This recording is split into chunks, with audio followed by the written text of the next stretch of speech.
At 18, I was really fortunate when I met a monk. And this monk was invited to speak. And I kind of just went because one of my friends forced me to. At that time, I was listening to CEOs and entrepreneurs and business people and marketers who I thought that's what I was aspiring to be like. And then I hear this monk. And he captivated me like no one had ever captivated me before. It was like staring at the most beautiful woman on the planet. You know, I was completely fixated on him. That was the beginning of what changed me.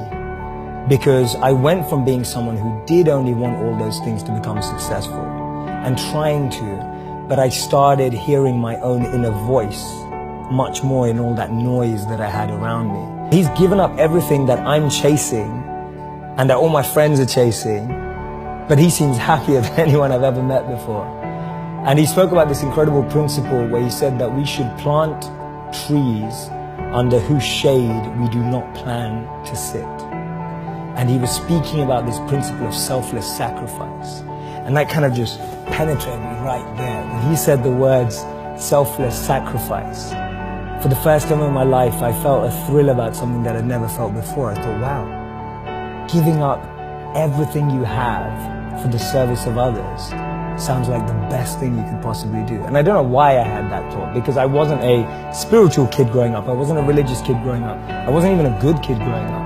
I was just a rebel, a misfit, trying things out, an experimenter, which I still consider myself. And so what I started to do is I was interning at companies and firms and corporates, thinking I was getting a grad job afterwards. And then I'd spend the rest of my summer holidays interning in India, living with him as a monk. So I'd use all my summer and Christmas holidays to just be out there with the monks. And he introduced me to another 200 to 500 monks that were just like him, just as smart, just as bright, giving up everything they had and using all their skills to make the world a better place.